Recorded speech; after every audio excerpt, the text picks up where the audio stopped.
Hello all welcome to IAC. So మనం daily current అఫైర్స్ని discuss చేస్తున్నాం కదా. ఈ వీడియోలో కూడా డైలీ కరెంట్ అఫైర్స్ని డిస్కస్ చేద్దాం. అయితే ఒక చిన్న క్లారిఫికేషన్, నిన్న మనం కరెంట్ అఫైర్స్ని డిస్కస్ చేసుకున్నప్పుడు అరవింద్ పనగారియా గారు ఎవరైతే ఉంటారో సో ఆయనకి సంబంధించి నేను మిస్టేక్ చెప్పాను అక్కడ. సో అది ఒకటి సరి చేసుకోండి. సిఇఓ అని చెప్పేసి చెప్పాను, ఆయన సిఇఓ కాదనమాట. సో మనకి వైస్ పర్సన్గా చేసున్నారు, అదొకటి మార్చుకోవాలి. రెండోది, టైగర్ పాపులేషన్ చెప్పినప్పుడు నేను ఎగ్జాక్ట్గా మీకు అక్కడ ఇన్ఫర్మేషన్ని కరెక్ట్గానే ఇచ్చాను.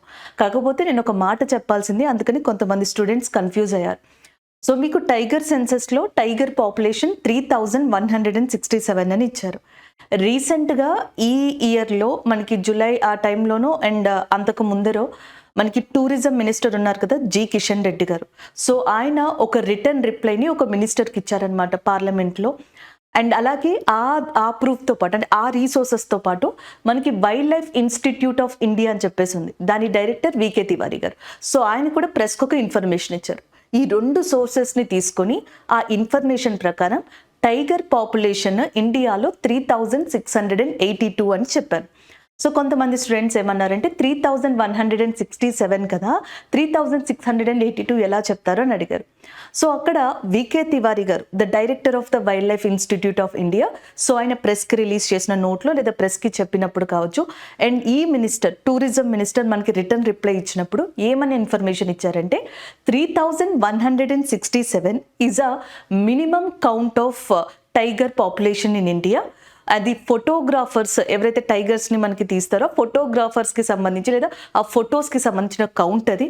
దాని తర్వాత మనం డ్రోన్ సహాయంతో టైగర్ పాస్ అంటాం కదా, మరి పులి పంజాలు, స్కాట్, సో ఈ ఏవైతే ఉంటాయో ఈ స్ట్రిప్స్కి సంబంధించి మొత్తం ఈ ఇన్ఫర్మేషన్ అంతా తీసుకుంటే యాజ్ పర్ రైట్ నౌ నేను ఇన్ఫర్మేషన్ ఇచ్చే టైంకి ఇండియాలో 3682 ఉన్నాయి టైగర్స్ అని చెప్పడం జరిగింది. టైగర్ సెన్సస్ ప్రకారం అది 3167, కాకపోతే రీసెంట్గా వచ్చిన అప్డేటెడ్ ప్రకారం అది 3682 ఉందండి. సో ఎవరికైతే ఈ క్లారిఫికేషన్ అనేది లేదో, సో ఒక్కసారి మీరు మళ్ళీ ఈ రీసోర్సెస్లో కనుక చూసినట్టయితే జి కిషన్ రెడ్డి గారు టూరిజం మినిస్టర్ ఇచ్చిన ఒక రిప్లైలో కావచ్చు, లేదా wild life institute of India ఇచ్చిన దాంట్లో కావచ్చు, మీకు ఒక క్లారిఫికేషన్ వస్తుంది. సో అది దానికి సంబంధించిన నిన్న కరెంట్ అఫైర్కున్న క్లారిఫికేషన్. సో డైలీ కరెంట్ అఫైర్స్ని డిస్కస్ చేద్దాం. ఫస్ట్ వన్ స్టార్ట్ చేద్దాం. సో ఫస్ట్ కరెంట్ అఫైర్ చూద్దాం. ఆల్రెడీ మనకి తెలిసిందే, నిన్న కరెంట్ అఫైర్లో కూడా నిన్న ఒకసారి మీతో డిస్కస్ చేశాను. జపాన్లో రీసెంట్గా మనకి అర్త్క్వేక్ అనేది రావడం జరిగింది. As per that updated data just 4 hours 9 minutes 4 గంటల 9 నిమిషాల వ్యవధిలో 21 times అక్కడ అర్త్ అనేది షేక్ అవడం, అర్త్ క్వేక్స్ లాంటివి మనకి ఎక్స్పీరియన్స్ చేయడం, ఇలాంటివన్నీ కూడా జపాన్లో రీసెంట్గా జరిగాయి. అలాగే సునామీ హెచ్చరికల్ని, సునామీ వార్నింగ్స్ని కూడా ఇవ్వడం జరిగింది, దాన్ని ఇప్పుడు విరమించుకోవడం కూడా జరిగింది. సో ఇవన్నీ ఇప్పుడు ప్రజెంట్ జపాన్లో జరుగుతున్నాయి. అయితే ఇది జస్ట్ ఒక అప్డేటెడ్ నార్మల్ న్యూస్గానే మనం కన్సిడర్ చేయొచ్చు. కాకపోతే దీంట్లో మనకి చాలా వరకు information, static data, correlated current affairs ఇవన్నీ ఉన్నాయి. ఒకసారి అవి రివైజ్ చేద్దాం. సో మన కరెంట్ అఫైర్ వచ్చేటప్పటికి Japan hit by series of earth quakes. ఎగ్జాక్ట్గా మీకు గుర్తుందో లేదో నాకు తెలియదు, కానీ లాస్ట్ ఇయర్ 2023లో మనకి ఆల్మోస్ట్ ఇలా న్యూ ఇయర్ వచ్చిన తర్వాత ఒక 2-3 months తర్వాతే మనకి టర్కీ, సిరియాలో విపరీతమైన భారీ భూకంపాలు అనేవి కూడా రావడం జరిగింది. సో ఇప్పుడు మనకి న్యూ ఇయర్ వచ్చిన వెంటనే జపాన్లో అర్త్ క్వేక్స్ అనేవి, అంటే ఫస్ట్ డేనే అర్త్ క్వేక్స్ అనేవి జపాన్ని హిట్ చేసినాయి అనమాట. అయితే దీనికి రిక్టార్ స్కేల్ మీద మ్యాగ్నిట్యూడ్ వచ్చేటప్పటికి 7.6గా ఉంది. మిమ్మల్ని ఈ రెండిట్లోంచి కరెంట్ అఫైర్ క్వశ్చన్ని అడిగే పాసిబిలిటీ లేదు. కాకపోతే ఇక్కడ ఒకసారి చూడండి, this is a static GK. అన్ని ఎగ్జామ్స్కి irrespective of different category exams అన్నిటికీ ఇది చాలా బాగా యూజ్ అవుతుంది. ఒకటి, అర్త్ క్వేక్కి సంబంధించి మ్యాగ్నిట్యూడ్ అనేది ఎలా తెలుసుకుంటారంటే రిక్టార్ స్కేల్ ద్వారా తెలుసుకోవడం జరుగుతుంది. And the next one, Gutenberg Richter scale అని చెప్పేసి ఇంకొకటి ఉందన్నమాట. ఇది స్ట్రెంగ్త్ ఆఫ్ అర్త్ క్వేక్, భూకంపం యొక్క బలం లేదా స్ట్రెంగ్త్ ఏదైతే ఉందో దాన్ని అంచనా వేసేదిగా చెప్తాం.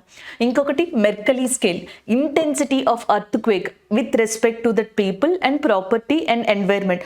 చుట్టుపక్కల భూకంప పరిధి మేరకు ఎంతవరకు వచ్చింది, ఎంత తీవ్రంగా నష్టం కలిగించింది, ప్రాణ నష్టం ఎంత, ఆస్తి నష్టం ఎంత, ఇదంతా కూడా మనకి ఆల్మోస్ట్ మెర్కలీ స్కేల్ ద్వారా కొంతవరకు మెజర్ చేయడం జరుగుతుంది అనమాట. ఇంటెన్సిటీ అండ్ మ్యాగ్నిట్యూడ్, దాంతోపాటుగా స్ట్రెంగ్త్ ఆఫ్ ద అర్త్ క్వేక్స్ని దీంతో మనకి రికగ్నైజ్ చేస్తారు. అలాగే ఇంటర్నేషనల్ సునామీ వార్నింగ్ సెంటర్ అనేది మనకి హొనోలూలు అనే ప్రాంతంలో ఉంది. హొనోలూలు మనకి హవాయి దగ్గర ఉన్న ఒక ఐలాండ్ అనమాట, ప్లేస్ అనమాట. అక్కడ లొకేట్ అయి ఉంది అంతర్జాతీయ సునామీ హెచ్చరిక కేంద్రం. సో అది ఒకటి గుర్తుపెట్టుకోవాలి. Next one, national tsunami warning centre. మన ఇండియాకి సంబంధించి జాతీయ సునామీ హెచ్చరిక కేంద్రం ఎక్కడుందంటే హైదరాబాద్లో లొకేట్ అయి ఉందన్నమాట. సో ఇది కూడా ఒక స్టాటిక్ జీకేగా యూస్ అవుతుంది. సో ఇప్పుడు జపాన్ అర్త్క్వేక్ న్యూస్ని కనుక మీరు రీసెంట్గా గమనిస్తే 2 న్యూక్లియర్ పవర్ ప్లాంట్స్ గురించి కూడా మాట్లాడడం జరిగింది. ఇమీడియట్గా షట్ డౌన్ చేసే పొజిషన్ వచ్చిందని కూడా మాట్లాడడం జరిగింది. 2011లో జపాన్లో అర్త్క్వేక్ వచ్చినప్పుడు, సునామీ అనేది ఎక్స్పీరియన్స్ చేసినప్పుడు జపాన్, అక్కడ ఒక న్యూక్లియర్ పవర్ ప్లాంట్ ఉంది, మనకి ఫుకుషిమా న్యూక్లియర్ పవర్ ప్లాంట్. గుర్తుపెట్టుకొని, ఫుకుషిమా న్యూక్లియర్ పవర్ ప్లాంట్ అనేది ఎక్కడుందంటే జపాన్లో లొకేట్ అయ్యి ఉందన్నమాట. సో ఇది వచ్చేటప్పటికి ఆ టైంలో ఒక డేంజరస్ జోన్లోకి వెళ్ళిపోయింది. ప్రపంచం అంతా కూడా ఫస్ట్ టైం న్యూక్లియర్ ఎమర్జెన్సీ అనే దాన్ని ఎక్స్పీరియన్స్ చేసింది. న్యూక్లియర్ పవర్ ప్లాంట్స్ని షట్ డౌన్ చేయాల్సిన పరిస్థితి కూడా ఏర్పడింది అనమాట ఆ టైంలో. అలాగే నెక్స్ట్ ఇప్పుడు సేమ్ అంత ఇంటెన్సిటీతో కాకపోయినా ఇప్పుడు మనకి కరీవా న్యూక్లియర్ పవర్ ప్లాంట్ అని చెప్పేసింది. ఈ కరీవా న్యూక్లియర్ పవర్ ప్లాంట్ జపాన్లోనే ఉంది. అప్పుడు అర్త్క్వేక్కి మనకి ఏదైతే మనకి ఫుకుషిమా అనే న్యూక్లియర్ పవర్ ప్లాంట్ వార్తల్లోకి వచ్చిందో, ఇప్పుడు కరీవా న్యూక్లియర్ పవర్ ప్లాంట్ అనేది జస్ట్ మనకి న్యూస్లోకి రావడం జరిగింది. దీన్ని షట్ డౌన్ చేసే ఆలోచనలో ఉన్నట్టుగా కూడా, థాట్ ప్రాసెస్లో ఉన్నట్టుగా జపాన్ చెప్పడం జరిగింది. సో ఇది జపాన్ అర్త్క్వేక్ దాని రిలేటెడ్కి సంబంధించిన ఇన్ఫర్మేషన్. మరి 2023 దాని రిలేటెడ్ జపాన్కి సంబంధించిన ఇంపార్టెంట్ కరెంట్ అఫైర్స్ అనేవి చూద్దాం. జపాన్ క్యాపిటల్ మీకు ఆల్రెడీ తెలుసు, టోక్యో. జపాన్లో ఒక వాల్కెనో ఉంది, అగ్నిపర్వతం. అది ఫ్యూజీ వాల్కెనో. ఫ్యూజీ అగ్నిపర్వతం అనేది మనకి ఎక్కడ లొకేట్ అయ్యిందంటే జపాన్. లాస్ట్ ఇయర్ ఇది మనకి న్యూస్లో ఒకసారి కనిపించింది. Next one, Minamata disease. రైల్వేస్కి అండ్ ఇంటెలిజెన్స్ బ్యూరోకి, ఎస్ఎస్సి ఎగ్జామ్స్ వాళ్ళకి బాగా యూజ్ అవుతుంది. జపాన్లో మెర్క్యూరీ అంటాం కదా, ఈ మెర్క్యూరీ అనేది డ్రింకింగ్ వాటర్ ఇంకా రివర్స్ లాంటి వాటిలో కలవడం వల్ల, ఫిషెస్ కావచ్చు, వీటన్నిటిలో కూడా కండెమ్ట్ అయిపోవడం వల్ల చిన్న పిల్లలకి ఎస్పెషల్లీ ఈ వ్యాధి అనేది ఎక్కువగా ఎఫెక్ట్ అయింది. ఇది నర్వ్స్ డిసీజ్గా చెప్పడం జరిగింది. మిగిలిన వారిని కూడా ఎఫెక్ట్ చేసింది. Minamata disease because of mercury and experienced by Japan అనమాట. And the next one, Fumio Kishida prime minister of జపాన్గా ఉన్నారు. 2023లో జపాన్ ప్రైమ్ మినిస్టర్ ఇండియాని విజిట్ చేయడం జరిగింది. అప్పుడు మనం Indian prime minister sandalwood Buddha అనే దాన్ని కూడా గిఫ్ట్గా ఇచ్చారు. సో జనరల్గా ఇది గిఫ్ట్గా ఇస్తే మనం గుర్తుపెట్టుకోవాలంటే, ఇలాంటివి నెగ్లెక్ట్ చేయడం వల్ల మీకు అక్కడ ఏమవుతుంది అంటే, ఒక్కొక్కసారి మనకి డిఫరెంట్ కైండ్ ఆఫ్ క్వశ్చన్స్, ఆప్షన్స్ని మనకి ఇక్కడ ఫ్రేమ్ చేసే అవకాశం ఉంది. అప్పుడు మనం మిస్ మ్యాచ్ అయ్యే ఛాన్సెస్ కూడా ఉంటాయి. శాండిల్వుడ్ బుద్ధ ఇచ్చారా, లేకపోతే చక్ర ఇచ్చారా, ఒడిస్సా కోనార్క్ సింబల్ ఇచ్చారా, సో ఇలాంటిది గిఫ్ట్గా అని అడిగితే ఈ ఆప్షన్ తెలియకపోతే ఇబ్బంది పడతారు. ధ్యాన ముద్రలో ఉన్న ఒక సిట్టింగ్ పోస్చర్లో బోధి ట్రీకి సంబంధించిన అట్లాంటి ఒక బ్యాక్గ్రౌండ్తో శాండిల్వుడ్ బుద్ధని మనకి ఫ్యూమియో కిషిదాకి జపాన్ ప్రైమ్ మినిస్టర్కి ఇండియన్ ప్రైమ్ మినిస్టర్ గిఫ్ట్గా ఇవ్వడం జరిగింది. Next one, hikikomori. So hikikomori అనేది రీసెంట్గా మనకి న్యూస్లో కనిపించింది. And it is related to what? And which of the following is exactly correct regarding to that hikikomori అని అడిగారు అనుకోండి. ఇది ఒక డిసీజ్ లాంటిది. సొసైటీకి దూరంగా, మనుషులకి దూరంగా, సో ఒక్కళ్ళే ఉండాలని చెప్పేసి ఇట్లాంటివి యాక్టివిటీస్ కలుగుతాయి చూసారా మనుషులకి. ఎక్కువగా జపాన్లో అన్ని ఏజెస్ వాళ్ళకి కూడా సడన్గా ఇలాంటిది రావడం స్టార్ట్ అయిందంటే దాన్ని హికికొమారిగా పిలిచారు. అలాగే నెక్స్ట్, రీసెంట్గా జపాన్లో 2023లో హే ఫీవర్ అనేది కూడా కనిపించింది. Hay fever recently in 2023 is in news and it is occurred in which country? It is experienced by which country? So itla adigithe matram Japan anamata. Next one, 7th meeting of India and Japan which is related to the defense, అది 2023లో జరిగింది.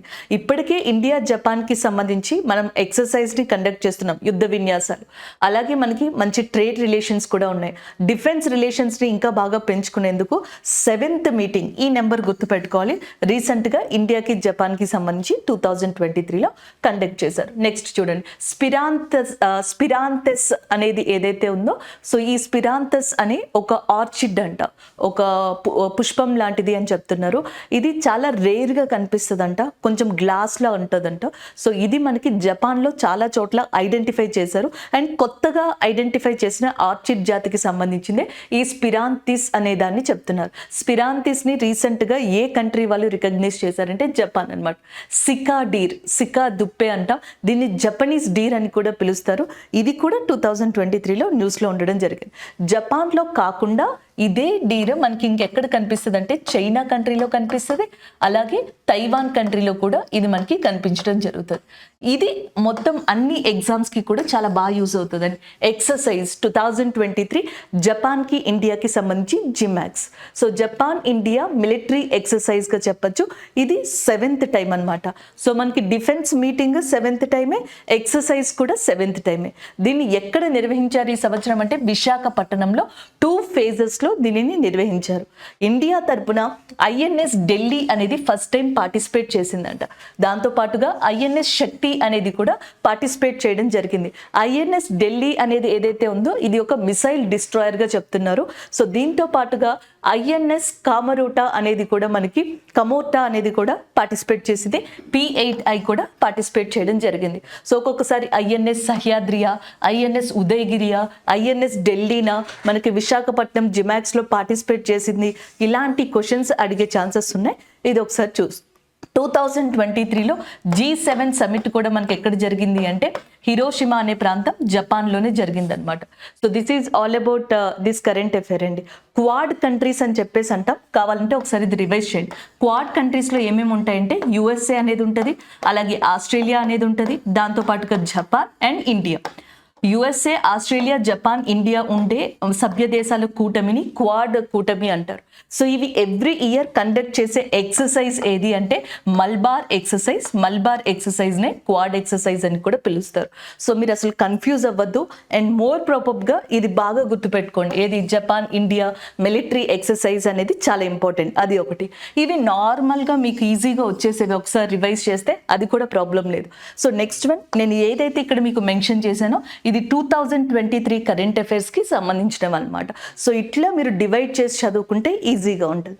అలాగే ఈరోజు చెప్పిన important current affair అయితే ఇదనమాట. ఈరోజు మనం చెప్పుకున్న ఫస్ట్ కరెంట్ అఫైర్, జపాన్లో భారీగా అర్త్క్వేక్ అనేది ఎక్స్పీరియన్స్ చేశారు, చాలామంది చనిపోయారు, బిల్డింగ్స్ డిస్ట్రాయ్ అయ్యాయి. కాబట్టి అర్త్క్వేక్ రిలేటెడ్గా ఏదైతే ఉందో దాని గురించి మనం ఇక్కడ డిస్కస్ చేసాం. ఇదే సేమ్ సినారియో మనం 2023లో స్టార్టింగ్లో ఒక 2-3 months తర్వాత చూసామన్నమాట. సో అప్పుడు టర్కీ సిరియాకి అలాంటి అర్త్క్వేక్ వచ్చినప్పుడు ఇండియా కండక్ట్ చేసిన ఆపరేషన్ని ఏమని చెప్పేసి పిలుస్తారంటే ఆపరేషన్ దోస్త్ అని చెప్పేసి పిలవడం జరుగుతుంది. 2023లో ఇలాంటి అర్త్క్వేక్స్ చాలా చోట్ల చూసాం. టర్కీ సిరియాలో చూసాం. అండ్ నెక్స్ట్ వచ్చేటప్పటికి మొరాకో అనే ప్రాంతంలో కూడా చూసాం. బ్యాంకింగ్ వాళ్ళకి ఎక్కువగా మొరాకోకి సంబంధించిన క్యాపిటల్స్ అడగడం ఇలాంటివి చేస్తూ ఉంటారు. మొరాకో క్యాపిటల్ వచ్చేటప్పటికి Rabat. Rabat is a Morocco capital and as well as next సిరియాకి వచ్చేటప్పటికి డెమస్కస్ అనేది క్యాపిటల్గా ఉంది. ఆఫ్ఘనిస్తాన్లో కూడా మనకి 2023 ఎండింగ్లో అర్త్క్వేక్ అనేది చూసాం. ఆఫ్ఘనిస్తాన్ క్యాపిటల్ కాబూల్గా ఉంది. ఈవెన్ నేపాల్లో కూడా అర్త్క్వేక్ అనేది మనం గమనించడం జరిగింది లాస్ట్ టైం. అండ్ నేపాల్ యొక్క మనకి మెయిన్గా ఏమంటారు క్యాపిటల్ కాఠ్మండు.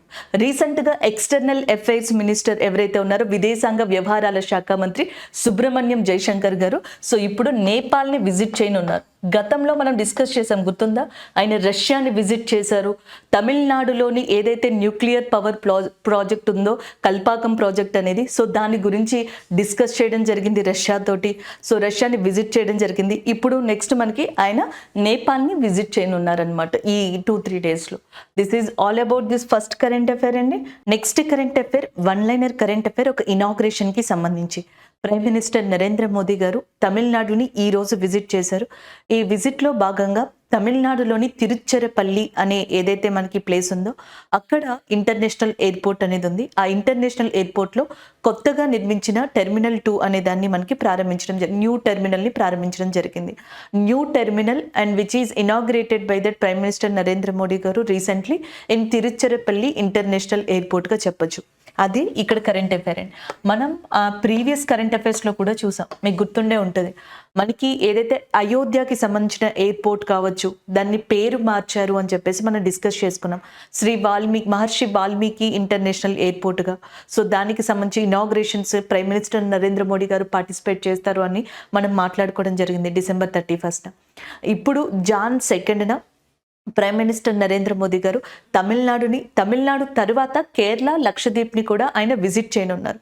సో ఈ విజిట్లో భాగంగా తమిళనాడులోని తిరుచిరపల్లి ఇంటర్నేషనల్ ఎయిర్పోర్ట్ ఏదైతే ఉందో, సో అక్కడ ఒక న్యూ టెర్మినల్ అనే దాన్ని మనకి ప్రారంభించడం జరిగిందనమాట. నెక్స్ట్ వన్ చూడండి. తమిళనాడుకు వచ్చేటప్పటికి చీఫ్ మినిస్టర్గా మనకి స్టాలిన్ గారు అండ్ గవర్నర్గా ఆర్ఎన్ రవి గారు ఉన్నారు.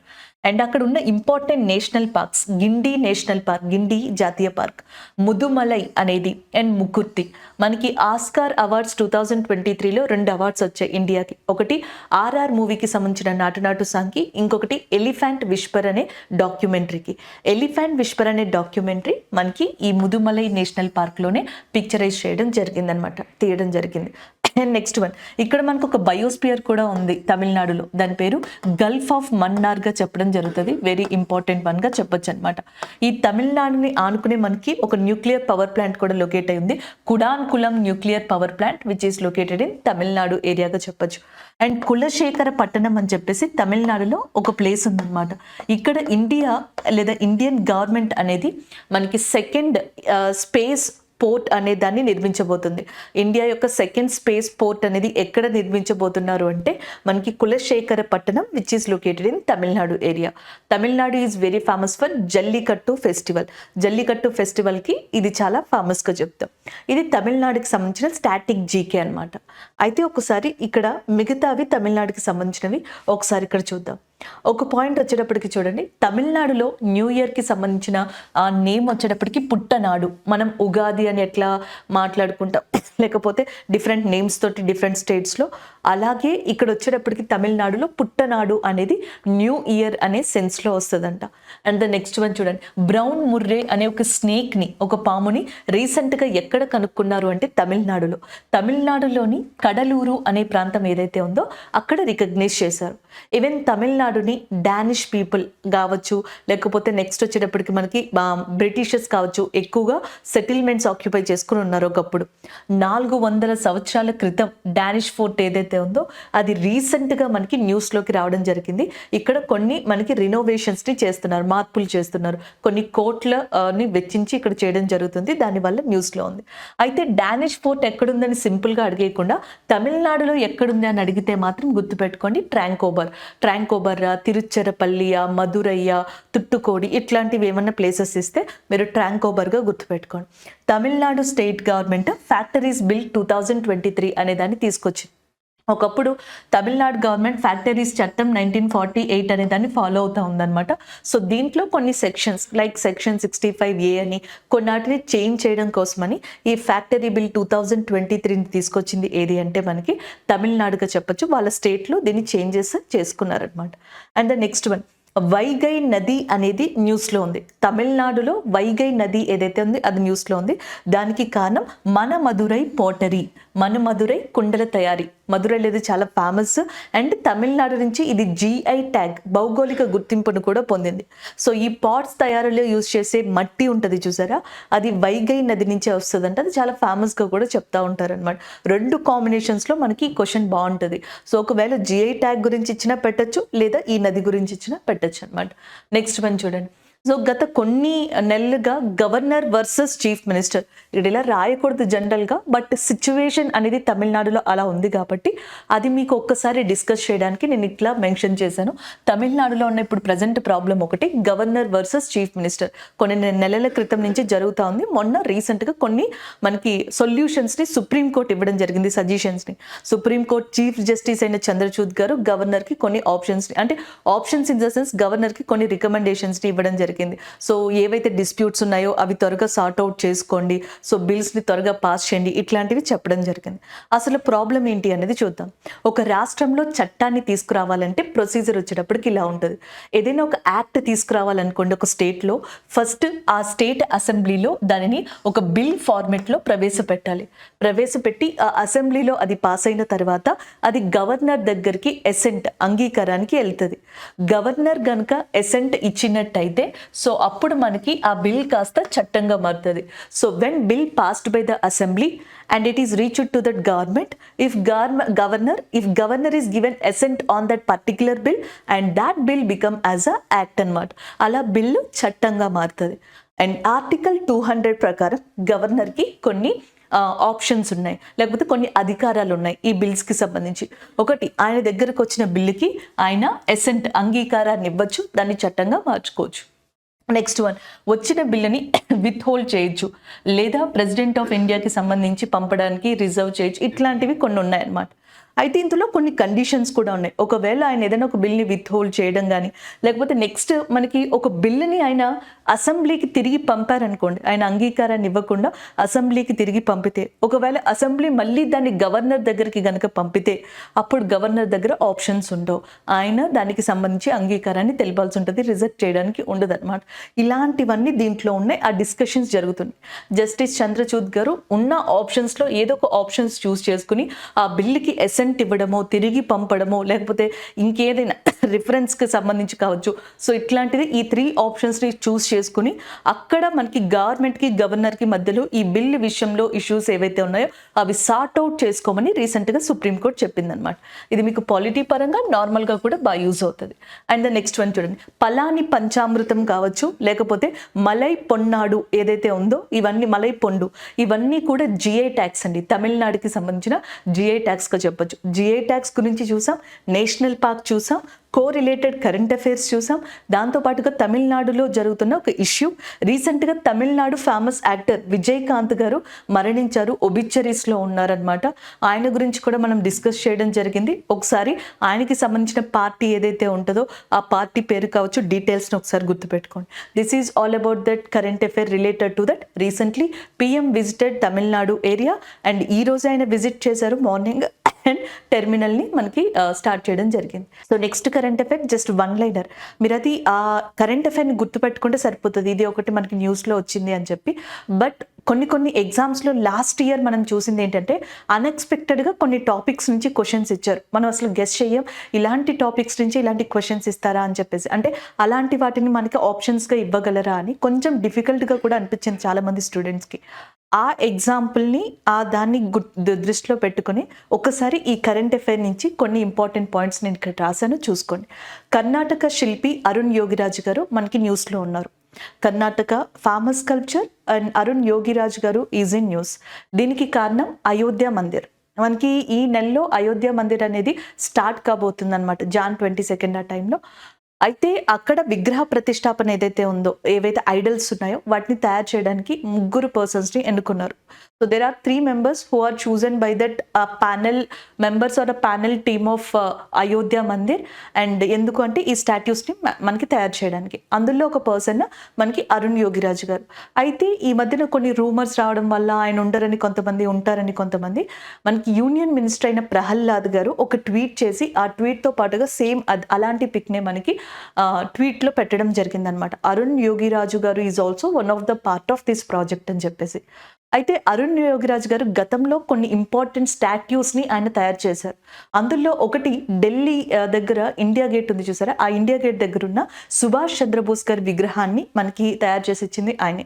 30 ఫీట్కి సంబంధించి, అంటే 30 అడుగుల సుభాష్ చంద్రబోస్ గారి యొక్క విగ్రహాన్ని మనం ఇప్పుడు ఢిల్లీ గేట్, ఇండియా గేట్ దగ్గర ఉంచడం జరిగిందనమాట. అది ఆయనే మనకి స్కల్ప్చర్గా ఉన్నారు. And the next one, 12 feet tall statue of Adi Shankaracharya. ఉత్తరాఖండ్లోని కేదార్నాథ్లో 12 అడుగుల ఆదిశంకరాచార్యుల గారి విగ్రహాన్ని ఒకదాన్ని ప్రతిష్ఠించారు. సో ఆదిశంకరాచార్యుల గారి విగ్రహాన్ని కూడా ఈయనే మనకి స్కల్ప్చర్గా ఉన్నారు, శిల్పిగా. And the next one, 21 feet of Hanuman statue in Mysore. కర్ణాటకలోని మైసూర్లో 21 అడుగుల హనుమాన్ విగ్రహాన్ని కూడా ఈయనే శిల్పిగా ఉన్నారు. ఈయన యొక్క మెయిన్ ప్రొఫైల్ ఇది. ఇందులో మనకి చాలా బాగా యూజ్ అయ్యేది ఏంటి అంటే, నార్మల్గా ఈ స్టాట్యూస్ కావచ్చు, ఈ అయోధ్య మందిర్, ఇవన్నీ మనకి పక్కన పెడితే, ఒకటి సుభాష్ చంద్రబోస్ గారి యొక్క స్టాట్యూ యొక్క స్కల్ప్చర్గా ఈయన ఉన్నారు. అండ్ అయోధ్య కేదార్నాథ్కి సంబంధించి లాస్ట్ ఇయర్ ఏదైతే ఆదిశంకరాచార్యులు గారి విగ్రహం అనేది స్టార్ట్ అయిందో, సో అది కూడా ఈయన శిల్పిగా ఉన్నారు. ఇది దీనికి సంబంధించిన ఇంపార్టెంట్ కరెంట్ అఫైర్. ఒకసారి లాస్ట్ ఇయర్ ఇచ్చిన ఫార్మేట్ కూడా నేను చూపిస్తాను చూడండి. కొన్ని ఎగ్జామ్స్లో 2023లో జరిగినప్పుడు ఎలా అడిగారు అంటే, Ram V Sutar the popular sculpture and who given that statue of unity and he is in news and he received Padma Bhushan in which year? So ఇలాగా ఒక క్వశ్చన్ మనం చూసాం ఎగ్జామ్లో. మనకి రామ్ వి సుతార్ గారు ప్రముఖ శిల్పి, ఆయన భారతదేశంలో స్టాట్యూ ఆఫ్ యూనిటీ లాంటివి ఇచ్చి ఉన్నారు. అయితే పద్మభూషణ్ అనే దాన్ని ఆయన తీసుకున్నారు. ఏ సంవత్సరంలో తీసుకున్నారు? 2016, 2017. సో విడిగా ఈయన గురించి చదివి గుర్తు పెట్టుకోవాలంటే అది కష్టమైపోతుంది. అలా కాకుండా ఇలాంటి కరెంట్ అఫైర్స్లో చూసుకున్నట్టయితే ఒక ఐడియా ఉంటుంది అనమాట. 2016లో ఆయనకి పద్మభూషణ్ ఇచ్చారు. అండ్ స్టాట్యూ ఆఫ్ యూనిటీ అనే దాన్ని, సర్దార్ వల్లభాయ్ పటేల్ గారి యొక్క స్టాట్యూ గుజరాత్లో ఉంది. సో దాన్ని నిర్మించింది ఆయనే. స్టాట్యూ ఆఫ్ ప్రాస్పర్టీ కర్ణాటకలోని కెంపగౌడ్ గారి యొక్క విగ్రహం, దాన్ని కూడా ఆయనే మనకి ఇవ్వడం జరిగిందనమాట. ఇలాంటి క్వశ్చన్స్ అడుగుతారు. మనకి స్టాట్యూ ఆఫ్ యూనిటీ వచ్చిన కొత్తలో మనకి ఇదే క్వశ్చన్ ఉండేదన్నమాట. హూ ఈజ్ అ స్కల్ప్చర్, ఎవరు శిల్పి దీనికి అని చెప్పేసి రామ్ వి సుతార్ గారు దీనికి ఉన్నారనమాట. సేమ్ ఇలాంటిదే ఇప్పుడు మనకి అరుణ్ యోగిరాజ్ గారు మనకి కరెంట్ అఫైర్స్లో కనిపించారు, ఇప్పుడు న్యూస్లో ఉన్నారు. సేమ్ అదే క్వశ్చన్ మనం ఇక్కడి నుంచి కూడా ఎక్స్పెక్ట్ చేయొచ్చు అనమాట. ఏమని, 30 feet statue of Subhash Chandrabose sculpture ఎవరు, శిల్పి ఎవరు అని అడగచ్చు. లేకపోతే 12 feet టాల్ స్టాట్యూ ఆఫ్ ఆది Shankaracharya located in Kedarnath, it is given by, అది ఎవరిచ్చారని చెప్పేసి అడగచ్చు. సో ఇలాంటి క్వశ్చన్స్ని ఈయన నుంచి మనం ఎక్స్పెక్ట్ చేయొచ్చు. ఈయనకి అవార్డ్స్ అనేవి స్పెసిఫిక్గా అంటే ఏం రాలేదండి, అందుకే నేను ఇక్కడ ఏమీ మెన్షన్ చేయలేదు పద్మ రిలేటెడ్ లాంటి అవార్డ్స్. సో ఇక్కడ కరెంట్ అఫైర్ అనేది చూద్దాం. ఇది నేషనల్ రిలేటెడ్గా చెప్పొచ్చు. రీసెంట్గా హైదరాబాద్కి సంబంధించిన ఒక geophysical institute, national geophysical institute ఒక రిపోర్ట్ని ఇవ్వడం జరిగిందనమాట. ఆ రిపోర్ట్లో భారతదేశంలో అరుణాచల్ ప్రదేశ్ ఈ ఇయర్ అంటే లాస్ట్ ఇయర్ ఎక్కువ సెసిమిక్ యాక్టివిటీని కలిగి ఉన్నట్టుగా, సెసిమిక్ ప్రాన్ ఏరియాగా కూడా ఉన్నట్టుగా చెప్పడం జరిగింది. దానికి సంబంధించిన కరెంట్ అఫైర్. భూ ప్రకంపనలు అత్యధిక సంభావ్యత గల ప్రాంతంగా అరుణాచల్ ప్రదేశ్ 2023లో మనకు ఆ లిస్ట్లో ఉండడం జరిగింది. ఎస్పెషల్లీ ఎన్జిఆర్ రీసెంట్గా ఇచ్చిన ఈ రిపోర్ట్లో మనకి న్యూస్లో అరుణాచల్ ప్రదేశ్ గురించి వచ్చింది. యాక్చువల్గా మనకి అర్త్ క్వేక్ జోన్స్గా ఇండియాలో చాలా డేంజరస్ జోన్గా జోన్ 5 అనేదాన్ని చెప్తాం, అది గుర్తుపెట్టుకోండి, హిమాలయన్ జోన్ అనమాట. అయితే ఎస్పెషల్లీ అరుణాచల్ ప్రదేశ్నే మనకి ఇప్పుడు ఎక్కువగా హైలైట్ చేసింది జాతీయ జియోఫిజికల్ పరిశోధన సంస్థ, national geophysical research institute which is located in Hyderabad. So దానికి సంబంధించిందండి. అలాగే నెక్స్ట్ దాని యొక్క అరుణాచల్ ప్రదేశ్ యొక్క చీఫ్ మినిస్టర్గా పేమ కందు అనే పర్సన్ ఉన్నారు. గవర్నర్గా కైవల్య త్రివిక్రమ్ ప్రణాయక్ గారు ఉండడం జరిగింది. రీసెంట్గా 2023లో మ్యూజిక్ ఫ్రాగ్ అనే ఒక స్పీషియస్ని ఏ రాష్ట్రంలో ఐడెంటిఫై చేశారు అంటే అది మనకి అరుణాచల్ ప్రదేశ్గా చెప్పచ్చు. అక్కడ ఈ జీవిని మనకి గుర్తించారనమాట. నెక్స్ట్ వన్, చాచిన్ గ్రేజింగ్ ఫెస్టివల్ అనేది 2023లో ఎక్కడ జరిగింది? అరుణాచల్ ప్రదేశ్లో జరిగింది, అది ఒకటి. నెక్స్ట్ వన్, తవాంగ్ మ్యారథాన్ అని చెప్పేసి like governor and chief minister కూడా దీంట్లో పాల్గొన్నారు, 2023లో కండక్ట్ చేశారు. Next, Buland Bharat exercise, Indian army ఎక్కువగా ఈ నార్త్ ఈస్ట్ ఫ్రంటియర్ ఈశాన్య రాష్ట్రాల్లో మనం ప్రిపేర్డ్గా ఉండేందుకు ఈ ఎక్సర్సైజ్ని 2023లో కండక్ట్ చేసింది. ఇండియన్ ఆర్మీని దీంట్లో పాల్గొంది. బులాంద్ భారత్ ఎక్సర్సైజ్ అరుణాచల్ ప్రదేశ్లో జరిగింది. ఇవన్నీ అరుణాచల్ ప్రదేశ్కి సంబంధించిన రీసెంట్ కరెంట్ అఫైర్స్ అనమాట. Music frog, Chachin grazing festival, Tawang marathon, Buland Bharat exercise.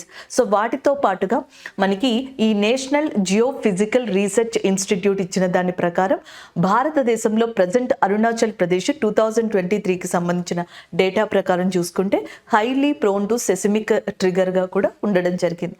అదే ఇక్కడ కరెంట్ అఫైర్ అండి. నెక్స్ట్ వన్, ఇక స్టాటిక్ జీకే పరంగా చూసుకున్నట్టయితే అరుణాచల్ ప్రదేశ్ సంబంధించి ఏం గుర్తుపెట్టుకోవచ్చు? So Arunachal Pradesh north east ఇండియాలో వన్ ఆఫ్ ద ఇంపార్టెంట్ ప్రాంతంగా చెప్పొచ్చు. అరుణాచల్ ప్రదేశ్లో ఇంపార్టెంట్ ట్రైబ్ ఎబోర్ అని చెప్పేసి ఒక జాతి ఉన్నారు. ఎబోర్ ట్రైబ్ ఏ స్టేట్కి సంబంధించిన వాళ్ళు అని చాలా ఎగ్జామ్స్లో రిపీటెడ్గా క్వశ్చన్స్ అడిగారు. అలాగే నెక్స్ట్ వచ్చేటప్పటికి మిష్మీ ట్రైబ్, మిష్మీ కూడా అరుణాచల్ ప్రదేశ్కి సంబంధించిన వాళ్ళు. Next one, Apatani tribe. ఈ ఎపాటనీ ట్రైబ్ అరుణాచల్ ప్రదేశ్లో ప్రతి సంవత్సరం ఒక పండుగని జరుపుకుంటారు, ఫెస్టివల్. దాన్నే డ్రీ ఫెస్టివల్ అంటారు. డ్రీ ఫెస్టివల్ ఎక్కడ జరుగుతుంది అంటే అరుణాచల్ ప్రదేశ్ ఏరియా. కాకపోతే మనకి ఏ ట్రైబ్ దాన్ని మనకి సెలబ్రేట్ చేసుకుంటారు అంటే ఎపాటనీ ట్రైబ్గా గుర్తుపెట్టుకోవాలి. Next one, Nishi tribe. వీళ్ళని డాఫ్లా అని కూడా పిలుస్తారు.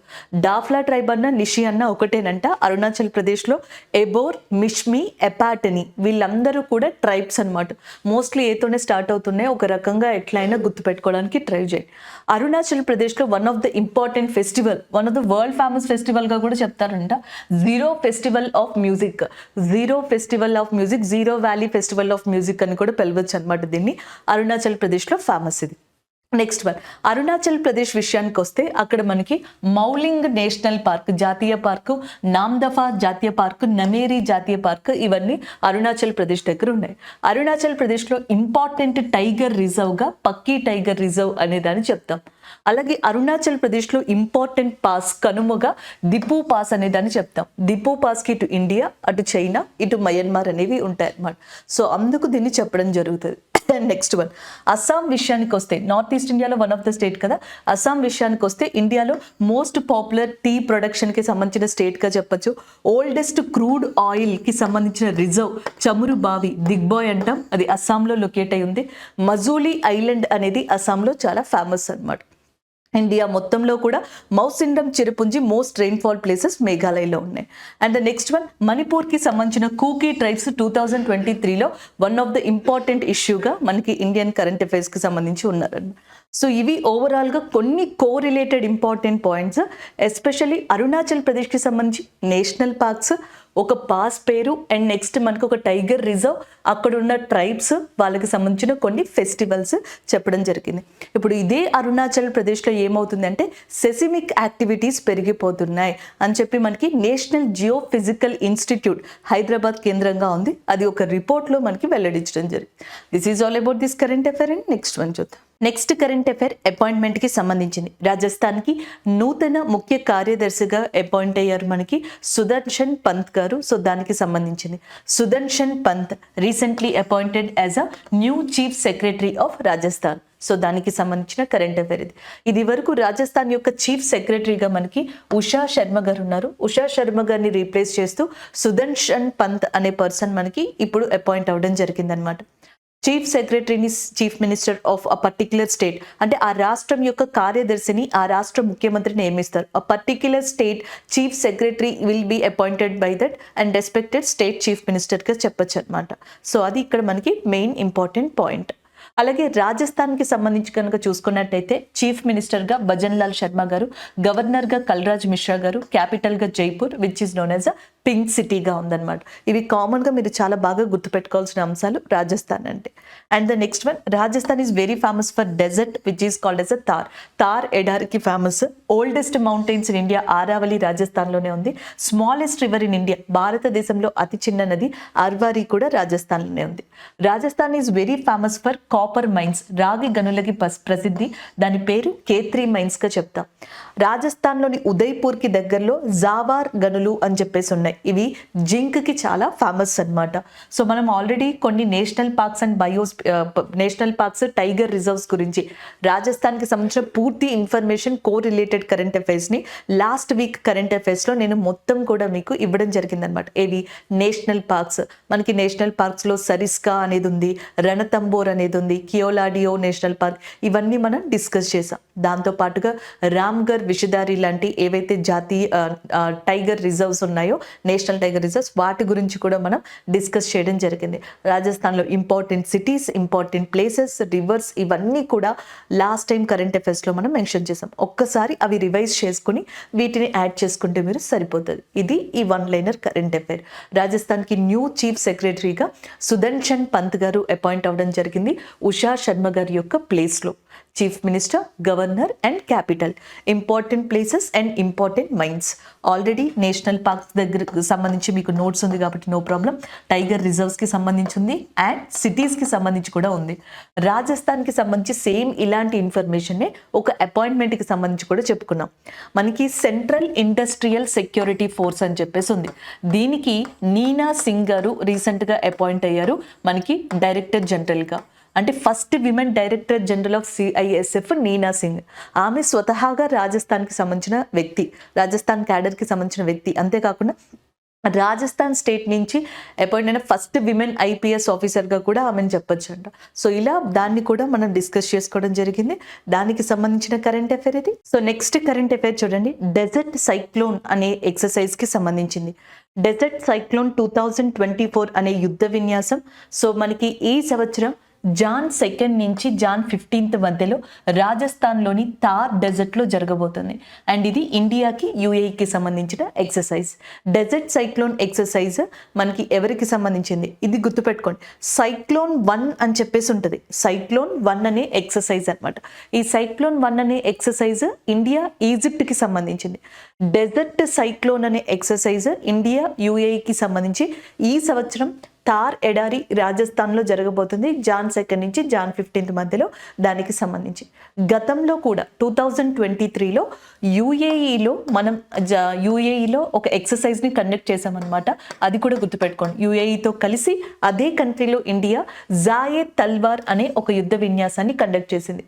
దీనికోసం మన ఇండియా నుంచి ఐఎన్ఎస్ విశాఖపట్నం, ఐఎన్ఎస్ త్రికాండ్ షిప్స్ మనకి పార్టిసిపేట్ చేయడం జరిగింది. రషీద్ పోర్ట్ అని చెప్పేసి ఉంది లేదా, రాషిద్ పోర్ట్. సో ఈ రాషిద్ ఓడర్ ఏదైతే ఉందో ఇక్కడ మనకి ఈ 2 ఇంపార్టెంట్ నేవీ షిప్స్ కూడా రీచ్ అయ్యి ఈ ఎక్సర్సైజ్లో మనకి పార్టిసిపేట్ చేయడం జరిగింది. ఇది 2023లో ఎక్సర్సైజ్కి సంబంధించి ఇండియా యూఏఈకి మధ్యలో ఉన్న కరెంట్ అఫైర్. 2023లో జాయే తల్వార్ అది యూఏఈలోనే జరిగింది. 2024లో డెజర్ట్ సైక్లోన్ అది మనకి రాజస్థాన్లోని థార్ ఎడారి దగ్గర జరగబోతుంది. అండ్ ద నెక్స్ట్ వన్ ఒకసారి క్విక్ రివిజన్ అనేది చూద్దాం. యూఏఈ ఎప్పుడెప్పుడు మనకి కరెంట్ అఫైర్స్లో ఉంది అని.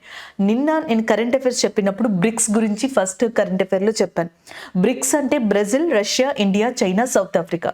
కాకపోతే జాన్ 1 2024న ఇంకొక 6 కంట్రీస్ మనకి యాడ్ అవ్వడానికి ఈ బ్రిక్స్ కంట్రీస్ పర్మిషన్ ఇచ్చాయి వాటిని ఎక్స్పాండ్ చేసుకోవడానికి. అందులో ఈజిప్ట్, ఇథియోపియా, యూఏఈ, సౌదీ, ఇరాన్తో పాటుగా అర్జెంటీనా కూడా ఉంది. టోటల్గా 6 కంట్రీస్. కాకపోతే అర్జెంటీనా ఇప్పుడు మేము ఈ బ్రిక్స్లో జాయిన్ అవ్వము అని చెప్పడం జరిగింది. జేవియర్ మిలీ అర్జెంటీనా యొక్క న్యూ అధ్యక్షుడు అనమాట, న్యూ ప్రెసిడెంట్. ఆయన ఈ డెసిషన్ని తీసుకోవడం జరిగింది. సో అప్పుడు మనం చూసుకున్నట్టయితే UAE is in news. UAE want to join as a new member of బ్రిక్స్గా చెప్పొచ్చు. నెక్స్ట్ వన్ క్రూడ్ ఆయిల్ని మనం యూఏఈ దగ్గర నుంచి పర్చేస్ చేసాం. అది కూడా మన కరెన్సీతో. ఇలా పర్చేస్ చేయడం for the first time for that ఇండియాగా చెప్పొచ్చు అనమాట. సో ఇండియాకి సంబంధించి ఫస్ట్ టైం క్రూడ్ ఆయిల్ని ఇలాగ మనకి మన కరెన్సీలో వేరే కంట్రీతో పర్చేస్ చేయడం. COP28 సమిట్, COP27 సమిట్ ఈజిప్ట్లో జరిగింది.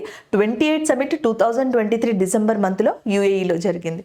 Next one machines can see 2023 summit. ఇది ఆర్టిఫిషియల్ ఇంటెలిజెన్స్ని బేస్ చేసుకున్న సమిట్ అనమాట. Machines can see and 2023 summit ఇది మనకి యూఏఈలోనే జరిగింది. నెక్స్ట్ వన్ సారా, ప్రపంచంలోనే ఫస్ట్ రోబోట్ ఎయిర్లైన్స్లో మనకి ఇంట్రడ్యూస్ చేసింది. ఎయిర్లైన్స్లో చెక్ ఇన్ సర్వీసెస్ కోసం అని చెప్పేసి ఫస్ట్ టైం ఒక రోబోని ఇంట్రడ్యూస్ చేయడం జరిగిందనమాట యూఏఈ వాళ్ళు. దాని పేరు సారాగా ఉంది. సో ఇవి correlated current affairs of UAE in 2023. ఇది సిమిలర్ కరెంట్ అఫైర్ ఎక్సర్సైజ్కి సంబంధించింది. ఇది ఈరోజు మనం చెప్పుకున్న ఎక్సర్సైజ్ సంబంధించిన current affair. So next current affair చూడండి.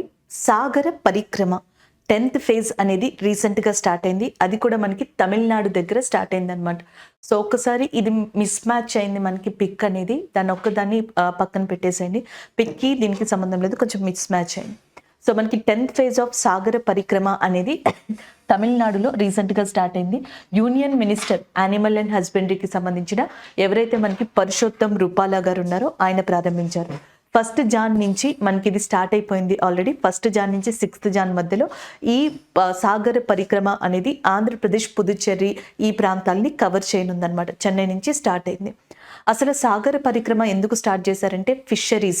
సో మనకి ఈ మత్స్య సంపద, మత్స్యాల గురించి చెప్పడం కోసమని. ఎందుకంటే ఇండియా ప్రపంచంలోనే 4th లార్జెస్ట్ ఎక్స్పోర్టర్ ఆఫ్ ఫిషింగ్గా చెప్పొచ్చు అనమాట. ఆక్వాకల్చర్కి సంబంధించి ఈ ఫిషెస్ని కానీ మిగతా వాటిని ఉత్పత్తి చేసే దాంట్లో మత్స్య సంపదకి సంబంధించి 4th లార్జెస్ట్ ఎక్స్పోర్టర్ ఇండియా, ఎగుమతిదారు. సో అలాంటి ఇండియాకి సంబంధించిన ఇంపార్టెన్స్ని ఈ ఆక్వాకల్చర్లో చెప్పేందుకు మనకి 5th మార్చ్ 2022లో 2022లో మాంద్వి పోర్ట్ ఏదైతే గుజరాత్లో ఉందో అక్కడ ఈ సాగర పరిక్రమ అనే దాన్ని స్టార్ట్ చేశారు. అప్పటి నుంచి డిఫరెంట్ ప్లేసెస్లో కోస్టల్ ఏరియాలో దీనిని మనకి కండక్ట్ చేసుకుంటూ వస్తూ ఇప్పుడు 10th ఫేజ్ చెన్నై దగ్గర స్టార్ట్ చేశారు యాక్చువల్గా. బట్ ఇది మెయిన్గా ఆంధ్రప్రదేశ్, పుదుచ్చేరి ఏరియాస్ని ఈ డేట్స్లో కవర్ చేయనుంది. భారతదేశం విషయానికి వస్తే ఇండియాలో ఫినాన్షియల్ ఇయర్ 2022 రిపోర్ట్కి సంబంధించి 2023లో ఒక న్యూస్ రావడం అనేది జరిగింది లాస్ట్ ఇయర్. ఆ లాస్ట్ ఇయర్ దాంట్లో చూసుకున్నట్టయితే ఫినాన్షియల్ ఇయర్ 2022 రిపోర్ట్ ప్రకారం ఆంధ్రప్రదేశ్ ఇండియాలో లార్జెస్ట్ ఫిషింగ్ ప్రొడ్యూసింగ్ స్టేట్గా ఉందన్నమాట. అంటే మత్స్య సంపదని ఎక్కువగా ఉత్పాదన చేసే రాష్ట్రంగా కావచ్చు, ఉత్పత్తి చేసే రాష్ట్రంగా కావచ్చు ఆంధ్రప్రదేశ్ అనేది ఉందన్నమాట. 4.22 మిలియన్ మెట్రిక్ టన్స్తో. సెకండ్ ప్లేస్లో వెస్ట్ బెంగాల్ ఉంది 2 మిలియన్ మెట్రిక్ టన్స్తో. అది ఇక్కడ ఇంపార్టెంట్ ఇన్ఫర్మేషన్గా చెప్పుకోవచ్చు. నెక్స్ట్ వన్ ఒక అపాయింట్మెంట్కి సంబంధించింది. Chief commander of southern naval command.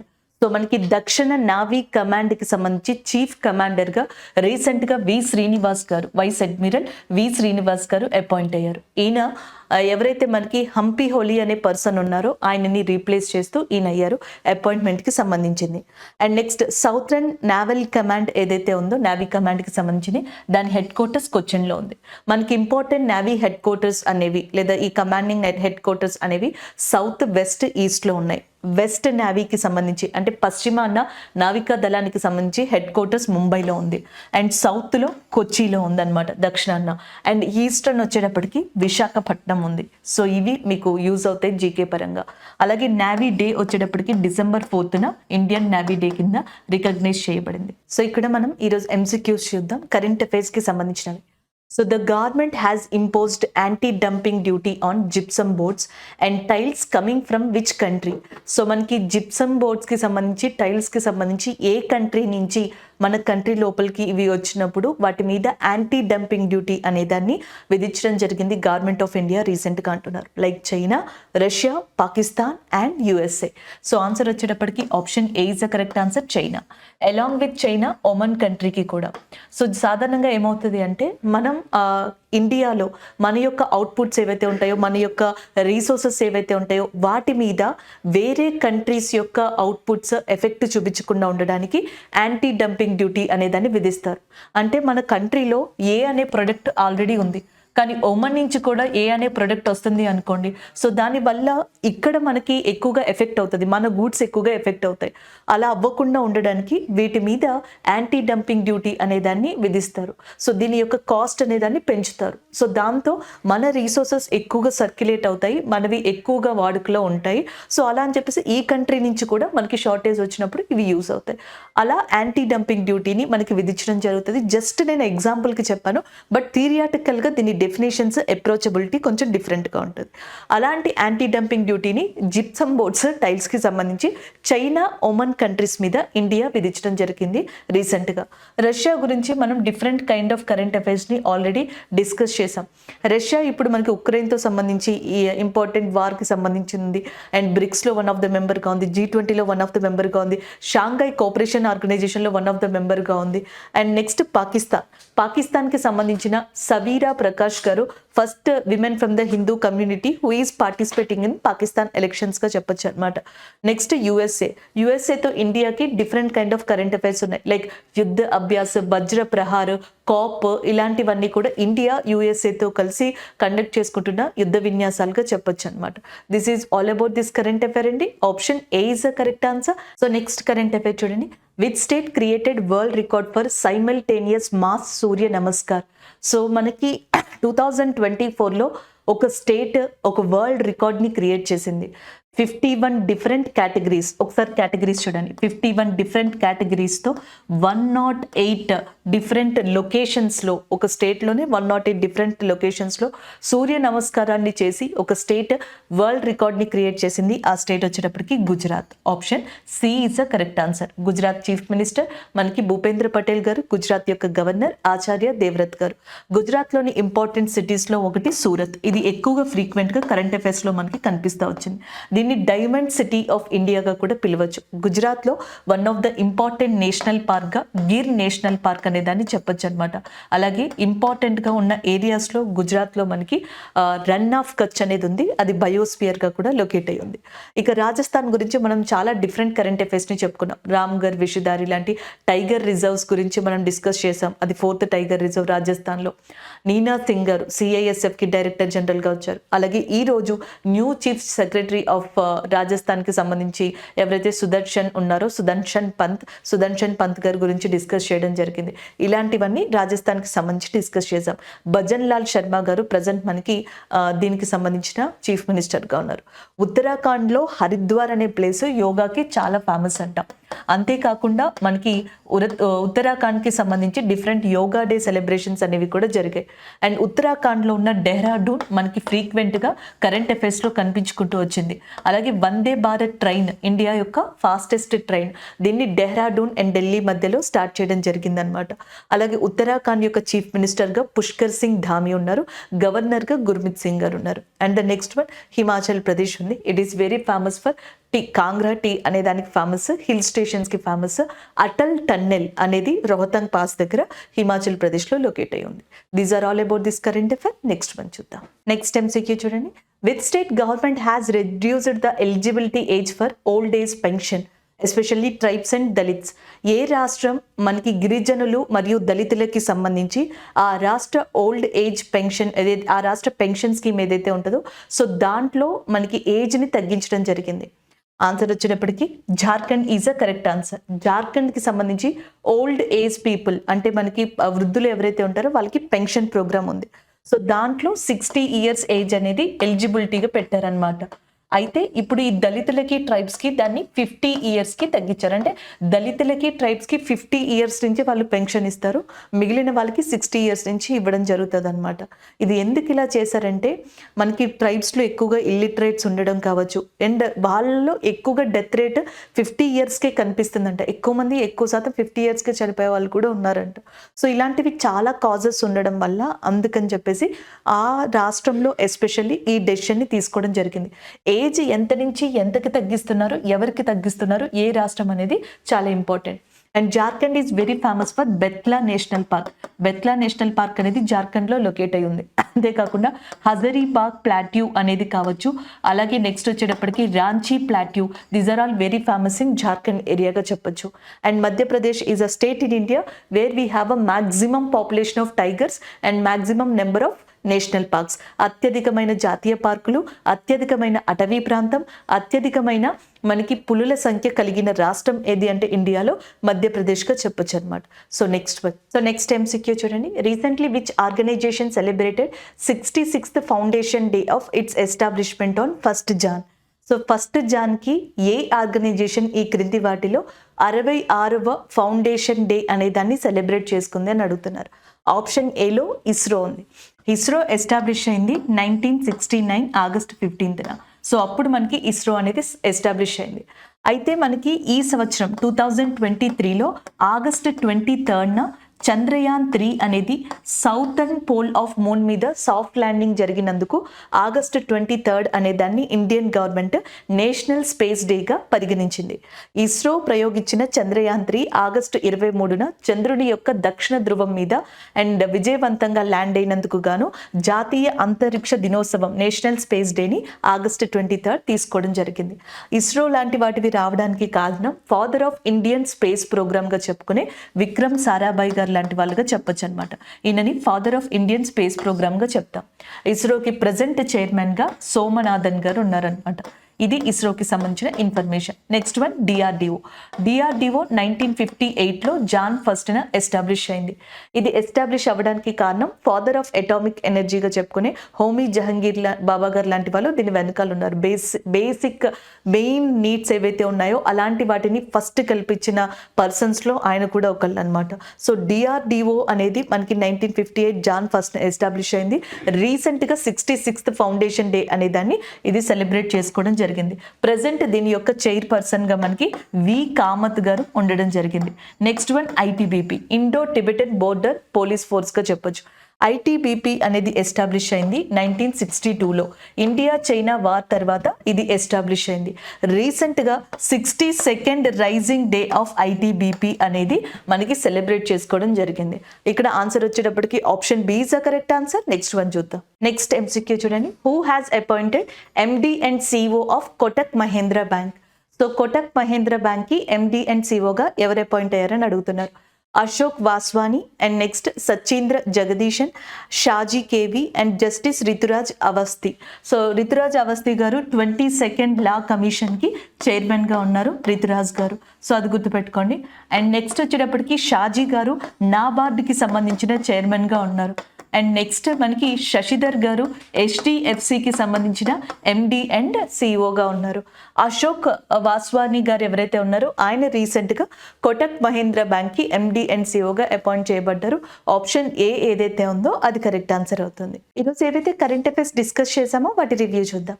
జపాన్లో భారీగా ఎర్త్ క్వేక్ అనేది మనకి ఎఫెక్ట్ అయింది. దానివల్ల మనకి ఇంపార్టెంట్గా ఏవైతే డీటెయిల్స్ బయటకు వచ్చాయో వాటికి సంబంధించి మన ఎగ్జామ్ పాయింట్ ఆఫ్ వ్యూలో డిస్కస్ చేసుకున్నాం. సునామీ వార్నింగ్ సెంటర్ని గుర్తుపెట్టుకోండి. ఇండియా పరంగా చూసుకుంటే మనకు అది హైదరాబాద్లో లొకేట్ అయ్యి ఉంది. నెక్స్ట్ మనకి ఏదైతే ఇంపార్టెంట్ ప్రైమ్ మినిస్టర్ కావచ్చు Fumio Kishida, nuclear power plant కావచ్చు, మినామటా అనే డిసీజ్ కావచ్చు, అండ్ క్యాపిటల్ టోక్యో, నెక్స్ట్ మనకి ఏదైతే ఫ్యూజీ వాల్కెనో ఉందో ఇవన్నీ కూడా ఇంపార్టెంట్ స్టాటిక్ జీకేగా ఇక్కడ డిస్కస్ చేసుకోవడం జరిగింది. తిరుచెరపల్లి అనేది మనకి తమిళనాడులో ఉంది. ఇక్కడ ఇంటర్నేషనల్ ఎయిర్పోర్ట్లో టెర్మినల్ని మనకి ఇటీవల ప్రారంభించారు ప్రైమ్ మినిస్టర్ నరేంద్ర మోడీ గారు. అరుణ్ యోగిరాజు గారు ఒక ఫేమస్ స్కల్ప్చర్ శిల్పి కర్ణాటకకి సంబంధించి. అయితే మనకి అయోధ్య యొక్క ఏవైతే విగ్రహాలు ఉన్నాయో ఈ ఆవిష్కరణకి సంబంధించి ఈయన ఇటీవల న్యూస్లోకి రావడం జరిగింది. అరుణాచల్ ప్రదేశ్ మనకి national geophysical research institute of Hyderabad ఇచ్చిన రిపోర్టు ప్రకారం ఎక్కువ సెసిమిక్ ప్రోన్ ఏరియాగా ఉన్నట్టుగా కూడా రికగ్నైజ్ చేశారు. సుదర్శన్ పంత్ గారు న్యూ చీఫ్ సెక్రటరీ ఆఫ్ రాజస్థాన్కి నూతన కార్యదర్శిగా అపాయింట్ అవ్వడం జరిగింది.